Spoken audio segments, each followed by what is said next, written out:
Tersisa 6 bulan jelang Pilpres, Bacapres Anies Baswedan masih menutup rapat nama bakal pendampingnya. Ia pun didesak segera umumkan. Benarkah nama Ketua Umum Demokrat AHY sebagai bakal cawapres Anies masih belum disepakati?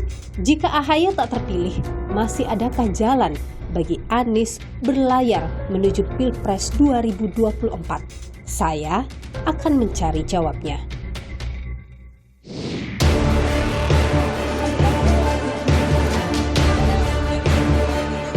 Kami sedang menunggu Mas Anies untuk melakukan komunikasi politik dengan tokoh-tokoh potensial. Kalau capres sebelum mengumumkan cawapres, publik ini masih menganggap belum ada kepastian. The sooner the better. Harapan kami Juli atau Agustus ini.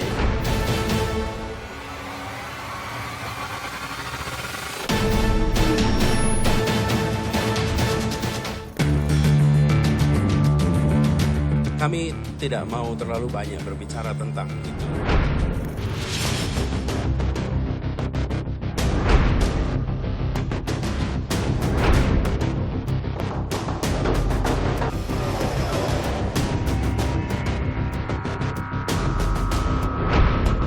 Jadi, Mas AHY jadi cawapres. Hanya Tuhan yang tahu. Bagaimana Anda sendiri melihat nama-nama yang muncul belakangan, misalnya Kofifa, Yeni Wahid? Bagaimanapun, Mas Anies sebagai capres nanti yang milih kan rakyat, bukan partai politik, bukan elit politik. Biarkan rakyat yang mengaudit proses pemilihan cawapres ini juga. Siapapun nanti yang akan dipilih oleh Mas Anies, Demokrat akan tetap bersama dengan koalisi perubahan ini. Buat Mas Anies, saya paham tidak mudah, tetapi juga wajar ketika banyak harapan. Jangan terlalu lama mengambil keputusan. Bagaimana melihat sosok AHY di mata Nasdem? Seorang ketua partai yang muda, ganteng, punya basis dukungan. Anda melihat AHY punya daya elektoral tadi? Variabel yang kita dukung adalah not only quantitative approach, but also qualitative approach. Apa AHY punya dua hal itu?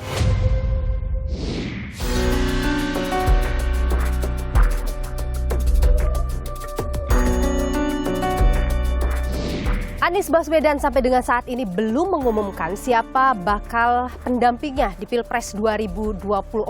Sejumlah nama muncul, salah satunya adalah Ketua Umum Partai Demokrat Agus Harimurti Yudhoyono. Besarkah peluang AHY menjadi cawapres Anies Baswedan di 2024 nanti? Saya, saudara, sudah berada di kediaman AHY. Saya akan menemuinya langsung, berbincang dengannya. Ikuti saya.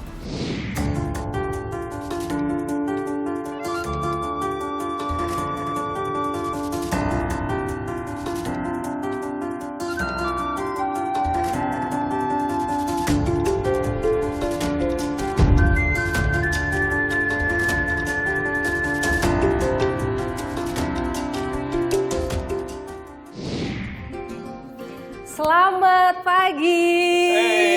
Apa kabar? Sore nih. Maaf nih saya Masih mengganggu. hangat nih. Mas AHY lagi olahraga, saya mengganggu ini. Enggak. Kita sehat, akan tapi tiap hari kayak gini, jadi Tiap hari? nggak ganggu sama sekali. Mas AHY olahraga tiap hari? Hampir tiap hari. Kita kalau nggak bisa pagi, ya siang, sore, atau malam. Jadi kita sempatnya. Dan di gym terus atau olahraga di luar juga? Ya kita coba rutin di gym, tapi juga kalau bosen, lari keluar atau ke GBK. Itu lengkap sekali Mas AHY. Iya, Gymnya. AHY Gym, jadi welcome to AHY Gym. Saya mendesain dan melengkapi ini sekitar 2-3 bulanan deh. Boleh lihat-lihat nggak sih Mas? Ini Boleh kayaknya... boleh banget. Kalau di sini kardio, Oke, sit dulu ya. kita lihat nih. Ini kardio, treadmill, kemudian sepeda, juga, oh nih, rowing juga nih. Ini tinggal diturunin, Oke. tarik-tarik kayak sedang Banyak yang sangat rowing begitu. familiar. Penting lah kita usia tambah, makin padat kegiatan, harus selalu menyempatkan diri untuk olahraga. Saya kalau terus terang ya, kalau lagi lari atau lagi nge-gym itu selalu dapat inspirasi yang positif. Oke. Bisa tentang pekerjaan, tentang partai, atau apapun juga, hal-hal yang humanis deh. Tetapi yang jelas, kita tuh bisa rilis stres juga. Kan Ya, kalau benar. pekerjaan itu nggak ada habisnya ya. Betul. Kadang ada tekanan, ada permasalahan. Sambil isunya angkat nggak beban sambil mikir, nih kursi tahun ini di parlemen harus berapa? harus naik, harus naik, harus Harus tambah. naik, harus tambah. Oke, Iya, iya. ada lagi tempat yang Jadi lain. di sini main area-nya ya, ada multiple gym juga. Kemudian di sini bisa angkat barbell, di sini Oke. dumbbell set. Nah kalau di sini ada Ini ruangan apa kecil nih? juga yang, nah nih kalau Mbak Nilu suka, Nah, kadang-kadang aku lihat pernah saya ketemu kan Mas lagi Haye jalan pakai di ini. GBK pakai gini. Jadi ini ya untuk nambah beban sehingga kalori yang dibakar Lebih banyak. bisa 2 kali lipat. Nih Tinju-tinju. tempat ngelampiasin emosi nih kayaknya nih. Enggak. Kardio juga sebetulnya. Kardio juga. Kardio juga. Kayaknya saya butuh nih Mas. Butuh kan? Butuh saya nih. Boleh datang aja di situ. Kita boleh sambil duduk Mas Haye ya? Ayo boleh, Mas. Please. Oke. Silakan. Ini saya dengar-dengar Mas Haye akan meluncing buku di hari ulang tahun ya? Iya, insya Allah tanggal 10 Agustus saya genap berusia 45 tahun.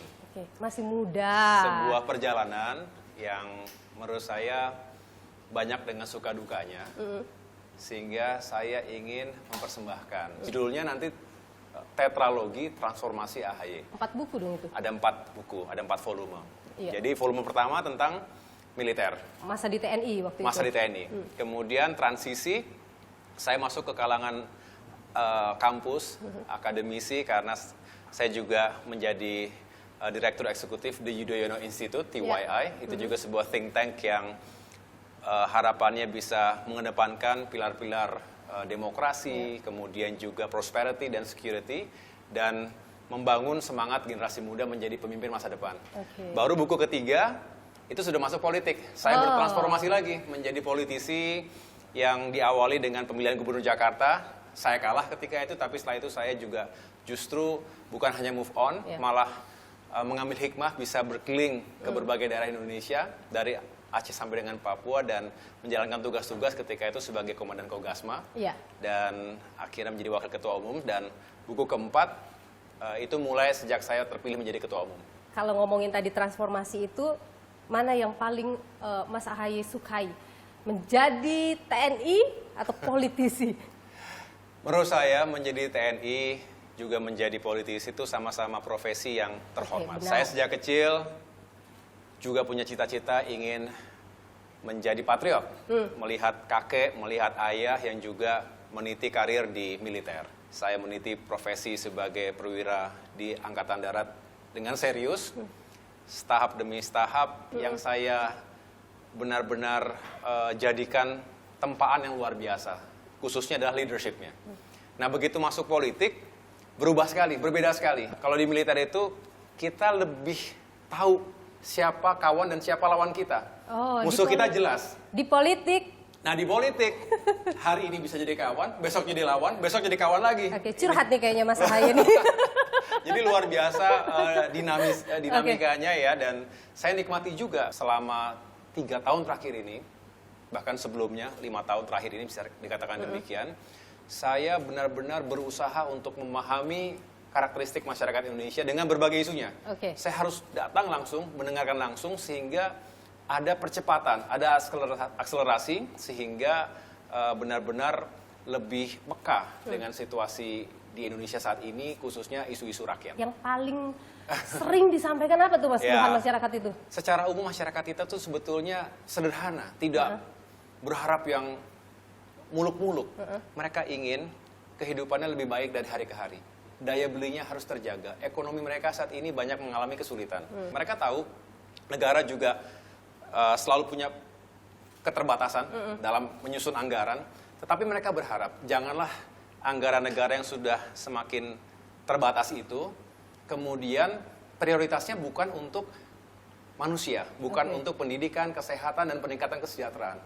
Tapi buat infrastruktur-infrastruktur yang belum ada urgensinya atau masih bisa ditunda. Misalnya apa tuh yang belum ada urgensinya, Mas? Ya tentunya kita tahulah ada sejumlah mega project ya, infrastruktur jalan-jalan tol, termasuk juga pembangunan IKN. Itu kan juga masih bisa kita pertimbangkan apakah harus benar-benar segera atau kita tidak mengubur semangatnya, tetapi justru kita lebih meletakkan pada kondisi real hari ini. Ketika finansial kita ataupun kondisi fiskal kita terbatas, harusnya sekali lagi negara, pemerintah lebih memprioritaskan pada Kebutuhan aspek masyarakat, ya. kesejahteraan masyarakat, mengurangi kemiskinan. Mas Ahaye sering ketemu masyarakat, kayaknya sudah sangat siap untuk jadi cawapres ya. Tuh, Soalnya nama Mas Ahaye itu selalu muncul dalam survei, selalu disebut-sebut sebagai bakal cawapres. Ya, saya merasa terhormat kalau ada yang mengharapkan atau menyampaikan aspirasinya seperti itu. Dan itu juga saya harus mengatakan yang diperjuangkan oleh para kader Demokrat hari ini. Saya sendiri hanya ingin terus mempersiapkan diri, Mbak Nilu.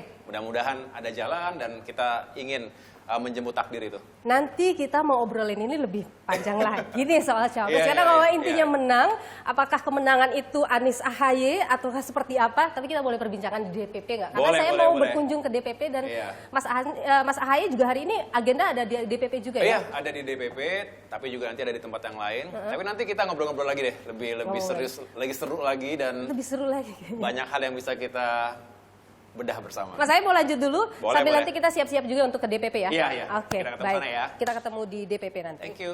Makasih. Bagaimana Anda sendiri melihat nama-nama yang muncul belakangan disebut-sebut sebagai pendamping atau disanding-sandingkan lah begitu dengan Mas Anies? Kan ada beberapa nama ya, misalnya Khofifah, ada Yeni Wahid.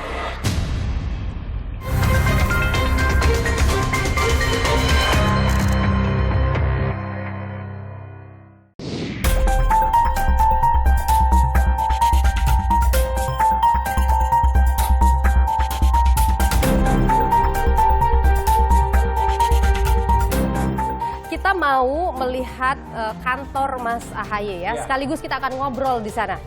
Kita boleh, Mas.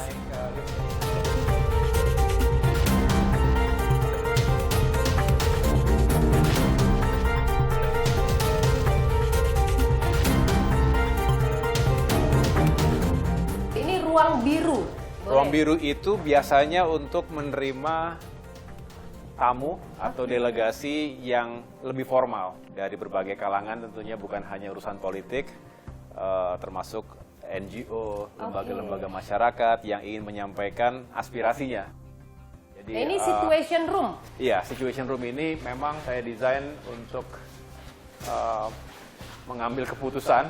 Kalau ada isu-isu yang membutuhkan kecepatan penanganan, ada krisis bisa dikatakan demikian, waktu menghadapi KLB ketika itu ya oleh KSP Muldoko dan mereka yang ingin merampas Partai Demokrat, cukup banyak keputusan saya ambil di sini. Di sini semacam living room-nya. Kalau saya menerima jajaran pengurus yang sifatnya terbatas, termasuk juga para pemimpin Demokrat di daerah, saya terima secara santai di sini sambil ngopi-ngopi. Ya, nah sekarang inilah ruangan saya, ruangan kerja. Wah, ini foto-foto Mas Ahaye kala masih di TNI ya, Mas ya? Itu yang saya bilang, Mbak Nilu, transformasi bisa terlihat juga dari foto-foto dari ini rekam jejak ya. Bagaimana saya meniti karir dari bawah, dari Letnan 2, Letnan 1, Kapten, sampai dengan terakhir menjadi Komandan Batalion, penugasan dalam dan luar negeri, termasuk pendidikan, dari Akademi Militer sebetulnya. Itu Akademi dia. Militer. Wah, itu masih sangat muda sekali di situ ya. Medali-medali? Iya, ini medali Adi Makayasa yang itu. Lulusan terbaik ya. Akademi Militer tahun 2000, termasuk pedang Trisakti Wiratamanya. Kalau itu lulusan terbaik SMA Taruna Nusantara dari Magelang juga. Kalau ini waktu kuliah ya. Ini di Nanyang University, Singapura. Ini di Harvard, di Kennedy School of Government. Terakhir di Webster University. Luar biasa. Iya. Kita boleh sambil duduk ngobrol ya, Mas ya. Kita duduk. Jadi Mas Ahaye jadi cawapres. Hanya Tuhan yang tahu. Cawapresnya siapa dulu nih? Anies atau Ganjar? Karena kan Mas Ahaye sempat satu bertemu dengan Mbak Puan. Setelah bertemu Mbak Puan, nama Mas Ahaye disebut sebagai salah satu kandidat calon wapres Ganjar. Saya merasa terhormat pertama-tama tentunya kalau ada yang memperhitungkan, mempertimbangkan, termasuk juga tentunya dari Mbak Puan Maharani ketika itu atas nama PDIP. Inilah yang sehat ketika demokrasi diberikan jalannya. Yang tidak sehat ketika harus dipaksakan. Hanya si A atau si B yang boleh, yang lain jangan. Tapi Mas Anies sendiri mengajak Anda berdiskusi soal nama bakal cawapresnya. Tentu kita berdiskusi, berdialog.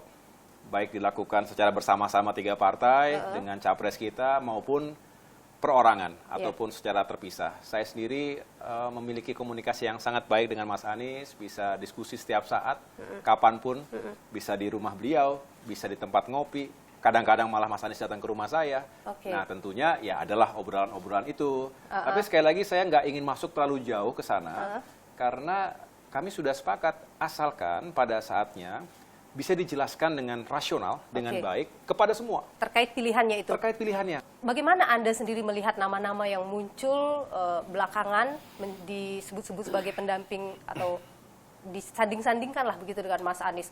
Kan ada beberapa nama ya, misalnya Khofifah, ada Yeni Wahid. Saya kenal baik dengan semuanya. Saya pikir beliau-beliau itu adalah tokoh-tokoh, figur-figur yang juga memiliki kapasitas dan juga pengalaman yang baik, tetapi sekali lagi saya tidak ingin terlalu berkomentar jauh karena saya juga mengembalikan sebetulnya itu kepada Mas Anies sebagai capres kita. Dan Demokrat berada dalam posisi siapapun nanti yang akan dipilih oleh Mas Anies, Demokrat akan tetap bersama dengan koalisi perubahan ini. Itu tadi, kalau kita bisa mendengarkan penjelasannya, misalnya si A karena kriteria 1 oke, 2, 3, 4, 5 plus 0 tadi oke semuanya, siapapun itu orangnya, monggo. Artinya kita satu frekuensi dan satu energi dan visi yang sama. Tapi kalau ada yang mengatakan pokoknya harus si A, pokoknya jangan si B, tanpa alasan yang jelas. Nah itu yang kita pertanyakan. Ada yang melakukan seperti itu di tengah koalisi perubahan, Mas? Ya, kita tahulah bahwa di sana-sini ada saja wacana-wacana seperti itu. Tapi ini wajar. Saya merasa bukan sesuatu yang sangat buruk, karena dalam politik ya begitu. Tetapi saya masih berharap dan memiliki optimisme pada akhirnya ketiga partai dalam koalisi perubahan ini punya tujuan yang sama. Kita ingin sukses besar, dan tentunya sukses bersama. Tapi Demokrat, kalau kita bicara secara keseluruhan itu mendorong Anda yang mendampingi Anies Baswedan. Saya pikir sesuatu yang sangat wajar dan rasional. Para kader juga melihat peluang, dan itu juga terbaca sebetulnya, Mbak Niluh juga pasti mengikuti survei-survei. Kompas sendiri punya Litbang Kompas, yang artinya juga bisa secara rasional menghadirkan simulasi-simulasi. Dan itu memperkuat aspirasi dari kader Demokrat. Sehingga ketika di sana-sini ada yang mengatakan, ya AHY juga pantas untuk diperhitungkan, dan lain sebagainya, menurut saya itu sesuatu yang, komentar yang rasional, komentar yang juga terukur. Bagaimanapun, Mas Anies sebagai capres nanti yang milih kan rakyat. Bukan partai politik, bukan elit politik. Jadi biarkan rakyat yang mengaudit proses pemilihan cawapres ini juga. Karena pada akhirnya harus memenangkan suara rakyat. Disinilah akan menjadi tantangan tersendiri buat Mas Anies. Saya paham tidak mudah, kompleks, dan harus benar-benar secara matang mengambil keputusan itu. Tetapi juga wajar ketika banyak harapan. Jangan terlalu lama mengambil keputusan ini, karena... Nah, itu yang ingin saya tanyakan juga. Iya. Demokrat kan inginnya cepat-cepat. Kenapa, Mas AHY? Apa yang dikhawatirkan oleh Demokrat? Bukan hanya Demokrat, tapi Demokrat benar berharap tidak ada waktu yang tersia-sia. Saya hampir setiap hari, Mbak Niluh, menerima berbagai kalangan dari berbagai daerah yang bertanya sekaligus mendesak, Mas AHY harus segera sampaikan kepada koalisi perubahan, kepada capres kita agar segera dideklarasikan secara formal. Kami semua menunggu. Kami semua sudah siap. Dan Mas Anies sangat meyakini sebetulnya bahwa waktu itu sangat berharga. Kalau secara formal, KPU menetapkan hanya 2,5 bulan, kurang lebih masa kampanye. Jadi untuk menyambangi 38 provinsi, 514 kabupaten kota, 200 juta lebih pemilih kita nanti, tidak mungkin bisa dilakukan dengan waktu yang sangat sempit. Terlalu bahaya kita berasumsi bahwa masyarakat itu sudah memahami agenda perubahan kita. Karena saat ini juga banyak sekali hoax, black campaign yang berkembang bahwa perubahan itu dimaknai sebagai mengubah tata negara yang sudah baku, yang harusnya dipertahankan. Itu tidak benar? Tidak benar. Jadi bukan mengubah dasar negara, bukan sama sekali. Kita tidak akan menegasikan, menihilkan apa yang telah dilakukan oleh pemerintahan hari ini. Presiden Jokowi dengan pemerintahannya tentu telah berbuat. Tapi kami juga punya hak mengatakan ada sejumlah permasalahan fundamental negara hari ini yang harus dicarikan solusinya. Harus diubah dan diperbaiki. Ekonomi kesejahteraan, keadilan dan penegakan hukum, masalah kualitas sumber daya manusia dan lingkungan hidup. Kemudian urusan demokrasi dan kebebasan rakyat, dan yang kelima itu terkait dengan tata kenegaraan dan etika pemerintahan. Jadi kalau dibilang bahwa koalisi perubahan ini akan mengarahkan pemerintahan berbeda atau tidak melanjutkan program-program yang dilakukan oleh Presiden Jokowi saat ini, itu tidak benar. Semangatnya adalah kalau ada yang baik, kita nggak akan pernah malu dan sungkan mengatakan itu baik untuk melanjutkan dan ya meningkatkan. Oke. Tapi kita juga harus jujur, bangsa kita harus jujur, ada sejumlah permasalahan fundamental yang harus segera diperbaiki.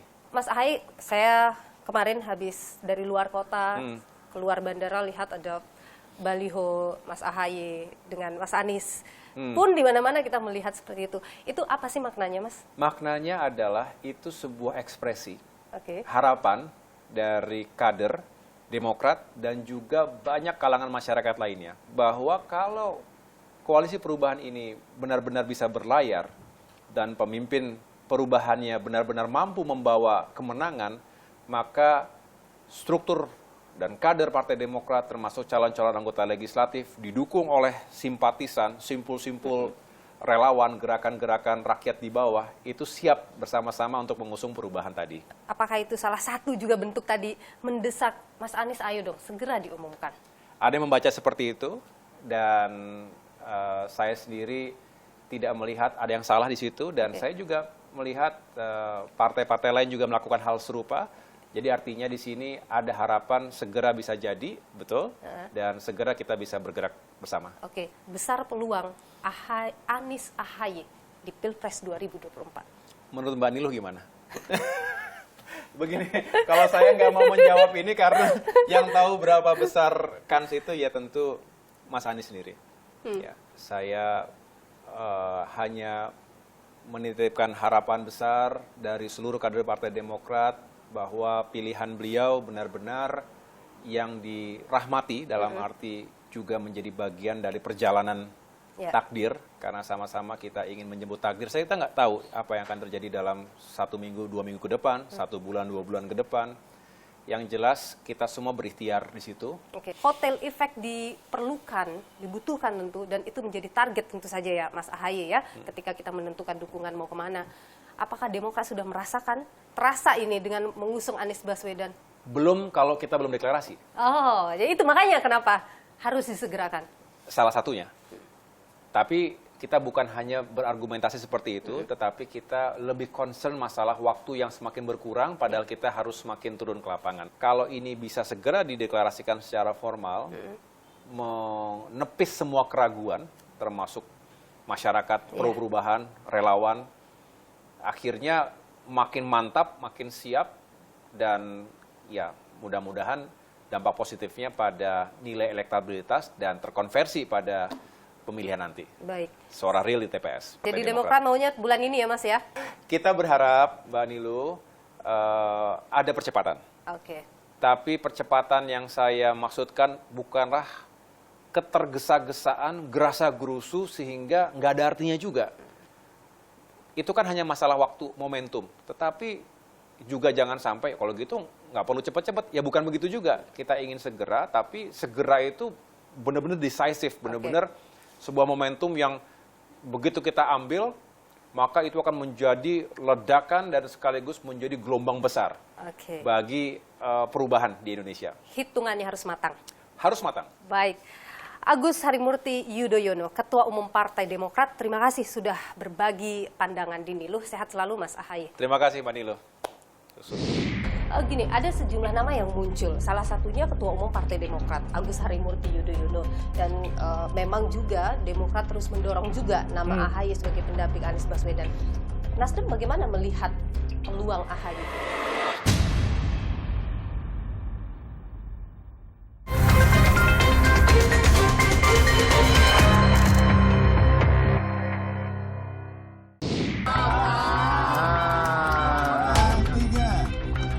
Kalau Ahaye nggak jadi cawapres, gimana Demokrat? Dibalik, kalau Mas Anies menetapkan Mas Ahaye sebagai cawapres, apakah ada yang ingin pergi? Calon wakil presiden sebaiknya segera diumumkan. The sooner the better. Kami sedang menunggu Mas Anies untuk melakukan komunikasi politik dengan tokoh-tokoh potensial. Kami tentu semua sangat mendukung, mendoakan, dan mengharapkan Mas AHY menjadi calon wakil presiden. Ini adalah satu proses yang dilakukan dengan dialog yang sangat objektif, memperhatikan syarat-syarat yang sudah disepakati di antara partai politik yang tergabung dalam koalisi tadi. Jadi kami di DPD tentunya juga fokus bagaimana tentunya menjalankan istilahnya ikhtiar untuk semakin dekat dengan masyarakat.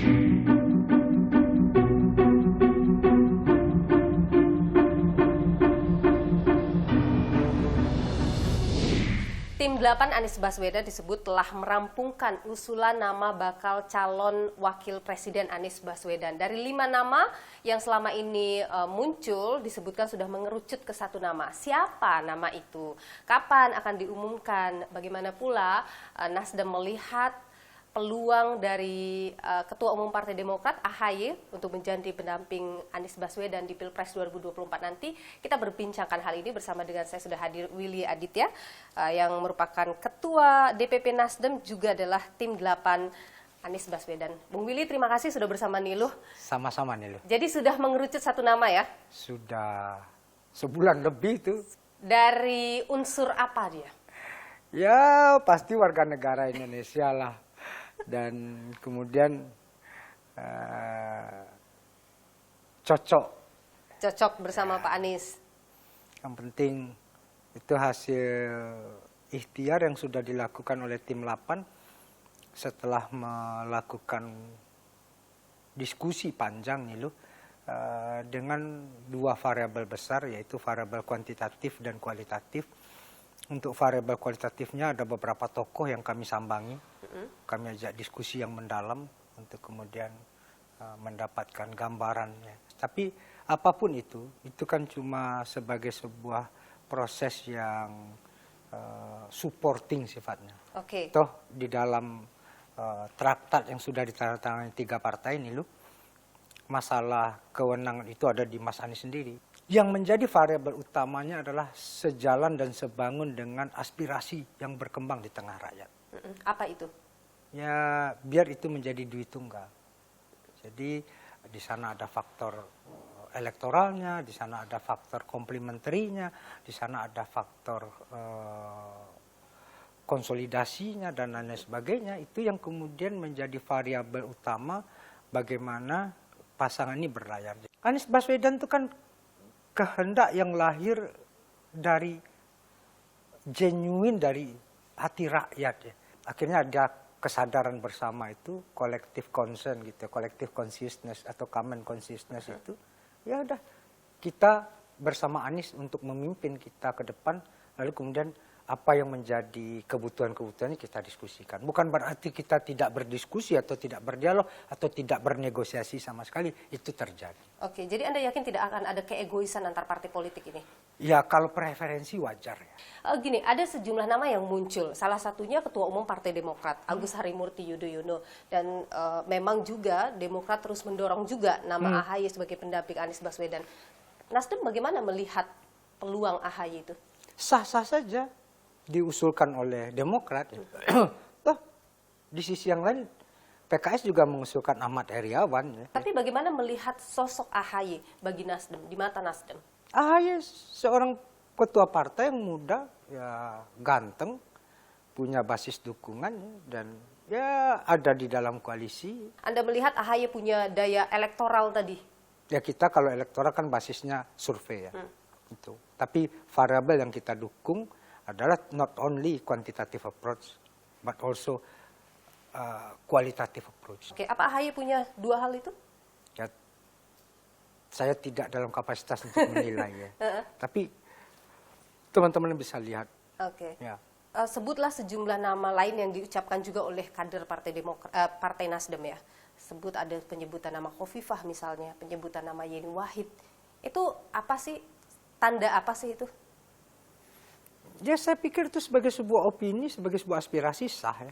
Wajar aja, tapi kan secara kelembagaan Nasdem seperti yang apa disampaikan oleh Pak Surya Paloh ya. Kalau kita Anies ingin terbang tinggi seperti burung yang terbang lepas ke angkasa itu, jangan kita bebani dia atau kita ikat kaki atau sayapnya dengan batu. Oke. Biar dia kemudian memiliki leluasan untuk memilih itu. Oke, jadi suara-suara yang muncul sampai ada yang menyebut-nyebut nama itu hanya suara perorangan, bukan suara Nasdem, bukan partai yang bicara. Nih loh, hidup ini kalau nggak ada gimmick, nggak seru juga. Jadi itu gimmick gitu. ya? Ya kadang-kadang kalau kita makan nasi, kalau nggak ada sambal, nggak ada garamnya, nggak ada asamnya, ya tawar ini gitu ya. Jadi itu bukan suara partai Nasdem? Kayak Nasdem, the only formal statement Pak Surya Paloh. Penting tidak bagi Anies Baswedan segera mengumumkan siapa pendampingnya?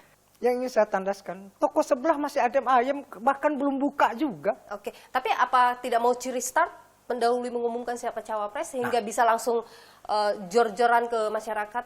Epicentrum dari Pilpres itu capresnya sendiri. Oke. Kontribusi cawapres itu ya maksimal cuma 12% secara elektoral. Tapi salah menentukan cawapres itu menjadi sebuah faktor yang menentukan. Tapi secara kuantitatif seperti tadi. Oke. Maka kemudian di sini dibutuhkan kesabaran tingkat dewa. Oke, jadi Nasdem nggak apa-apa, kapanpun Anies ready untuk mengumumkan cawapresnya silakan gitu ya. Mau cepat atau mau lambat, mau injury time atau cepat tidak masalah? Tidak masalah. Baik, kita akan menunggu, publik yang menunggu sebenarnya kapan akan diumumkan pendamping dari Anies Baswedan di Pilpres 2024. Tidak jauh-jauh dari yang dibutuhkan oleh publik. Agustus atau September atau Oktober? Ya, kita lihat hilalnya aja nanti. Bu Willy Aditya, Ketua DPP Partai Nasdem yang juga adalah tim 8 Anies Baswedan. Terima kasih sudah berbagi informasi di Nilu. Terima kasih juga sudah berbagi pandangan. Saya selalu, Pak Willy. Thank you. Kalau melihat strategi Anies yang sampai sekarang belum umumkan siapa pendampingnya, apa yang terjadi menurut Anda? Sepertinya ada komunikasi yang macet. Di mana yang macetnya? Antara partai yang mana atau ketiga-tiganya? Terutama kalau saya lihat antara Demokrat dengan Nasdem. Mas Anies bisa gagal berlayar menuju 2024.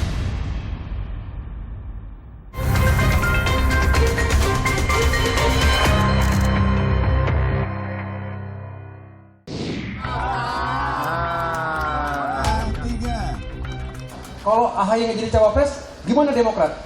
Dibalik, kalau Mas Anies menetapkan Mas AHY sebagai cawapres, apakah ada yang ingin pergi? Calon wakil presiden sebaiknya segera diumumkan. The sooner the better. Kami sedang menunggu Mas Anies untuk melakukan komunikasi politik dengan tokoh-tokoh potensial.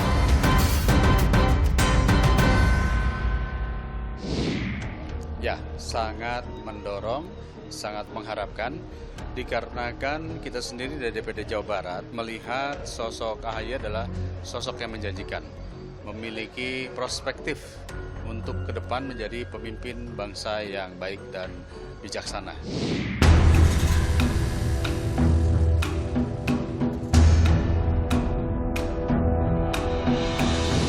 Di sisa waktu 6 bulan menuju Pilpres 2024, bakal calon presiden dari Koalisi Perubahan Anies Baswedan terus didesak oleh Partai Demokrat untuk segera umumkan siapa yang menjadi pendampingnya. Bagaimana kemudian melihat sosok pendamping yang paling mungkin ideal begitu bagi Anies Baswedan? Kita bahas hal ini bersama dengan Direktur Eksekutif Indikator Politik Indonesia Burhanuddin Muhtadi. Bung Burhanuddin, terima kasih sudah bersama Niluh, sehat selalu.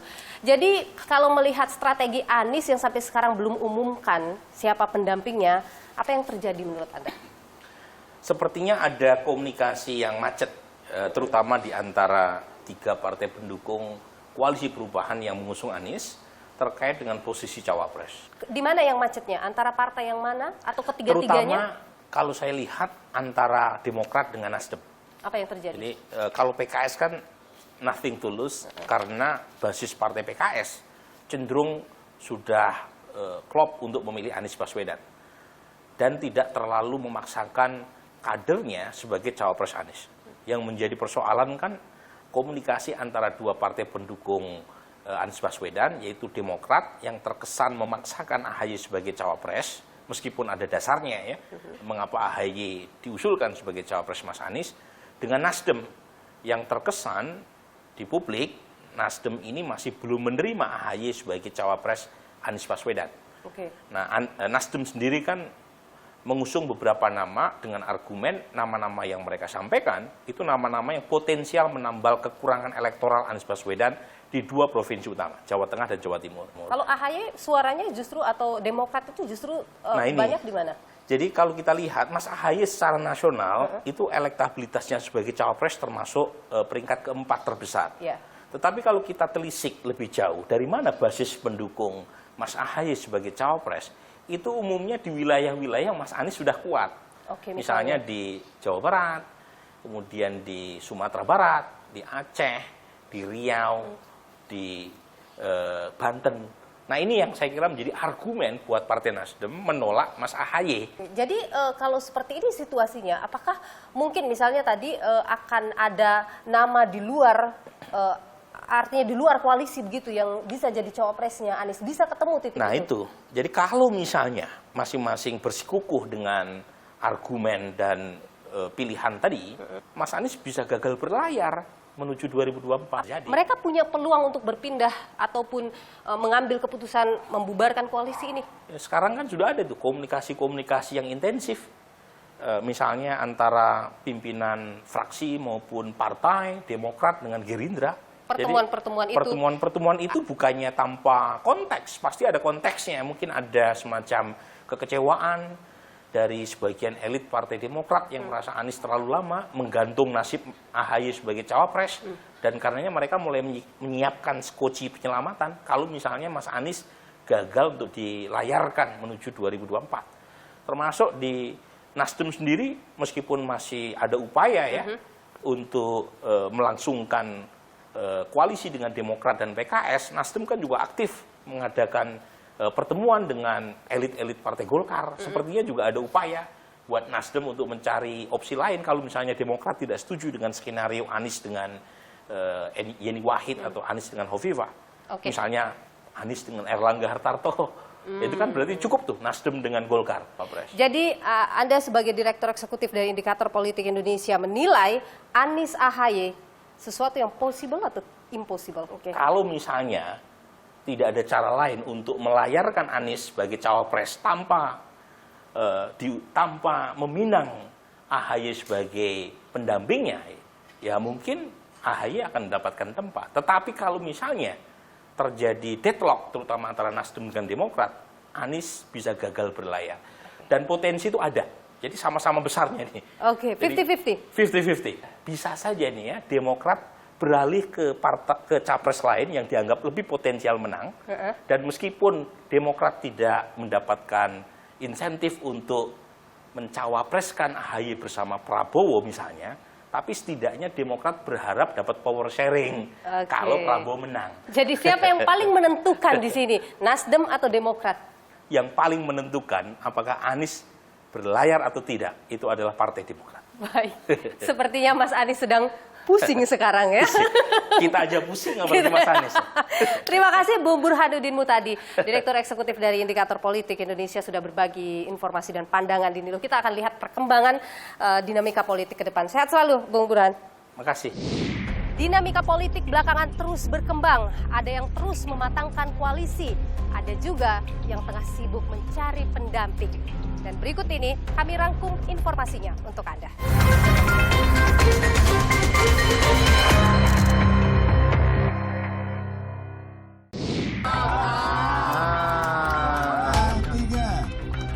Kalau AHY yang jadi cawapres, gimana Demokrat? Dibalik, kalau Mas Anies menetapkan Mas AHY sebagai cawapres, apakah ada yang ingin pergi? Calon wakil presiden sebaiknya segera diumumkan. The sooner the better. Kami sedang menunggu Mas Anies untuk melakukan komunikasi politik dengan tokoh-tokoh potensial.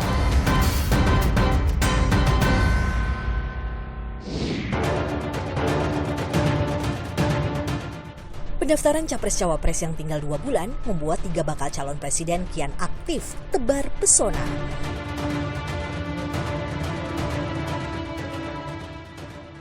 Baca pres dari Koalisi Kebangkitan Indonesia Raya, Prabowo Subianto, bertemu dengan influencers di kantor Kementerian Pertahanan. Dalam pertemuan ini, Prabowo membahas kemajuan kreativitas dan demokrasi di Indonesia. Baca pres usungan PDI Perjuangan Ganjar Pranowo lari pagi bersama Mas Wali Gibran Rakabuming di Solo. Ganjar sempat berpamitan kepada warga lantaran masa jabatannya sebagai Gubernur Jawa Tengah akan berakhir 5 September 2023. Baca pres Koalisi Perubahan Anies Baswedan hadiri acara Jalan Sehat yang digelar Partai Keadilan Sejahtera di Kota Bandung. Dalam kesempatan ini, Anies juga bertemu dengan Ketua Umum Partai Demokrat Agus Harimurti Yudhoyono. Tak hanya para baca pres, partai politik pengusung juga aktif bersafari politik demi membuka ruang koalisi. PDI Perjuangan lakukan pertemuan maraton dengan para ketua umum partai. Setelah bertemu Ketua Umum Partai Demokrat AHY, Ketua DPP PDI Perjuangan Puan Maharani lanjut bertemu Ketum PKB Caimin. Di hari yang sama, Puan juga bertemu Ketum Partai Golkar Erlangga Hartarto. Dinamika politik ini tentu saja harus tetap berjalan sampai nanti pada waktunya kita akan umumkan Capres dan Cawapres pada bulan November yang akan datang. Jadi waktunya masih panjang, yang penting silaturahmi. Tak hanya PDIP, Partai Gerindra juga lakukan silaturahmi politik. Bertemu dengan Partai Demokrat, Partai Gerindra sampaikan harapan terbentuknya koalisi baru melalui sebuah pantun. Pergi ke pasar membeli alpukat, membelinya di pasar terapung. Pak Prabowo akan tambah kuat jika Partai Demokrat makin tambah bergabung. Namun Partai Demokrat tegaskan tetap solid bersama Koalisi Perubahan. Kami tetap dalam posisi Koalisi Perubahan. Tatkala Gerindra menggoda, PKB justru menagih kejelasan Koalisi Kebangkitan Indonesia Raya yang telah dibangun hampir setahun lalu. Sampai sekarang, KKIR memang belum menentukan siapa bakal cawapresnya. Ketua Umum Gerindra Pak Haji Prabowo. Mohon maaf Mbak Puan, saya sebut pertama karena kita sudah koalisi 11 bulan lamanya. Hanya takdirlah yang menentukan nasib kita. Sindiran Caimin direspon Prabowo seminggu kemudian. Kalau saya di tengah PKB, saya merasa nyaman juga. Gus, jangan kemana-mana Gus. Sosok bakal cawapres yang akan mendampingi baca pres dari Koalisi Perubahan Anies Baswedan juga masih samar. Lalu kita mengalir aja, termasuk urusan penentuan wakil nanti pada waktu yang tepat diumumkan. Dalam politik tak ada yang abadi, perubahan peta politik pasti terjadi. Semoga di sisa waktu 2 bulan jelang pendaftaran Capres-Cawapres bisa dihasilkan calon pemimpin yang mengedepankan kepentingan bangsa, bukan pemimpin yang terpilih secara tergesa-gesa.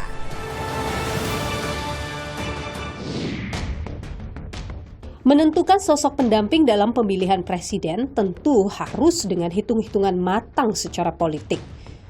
Namun, hendaknya tak mengesampingkan kepentingan rakyat dan asas demokrasi.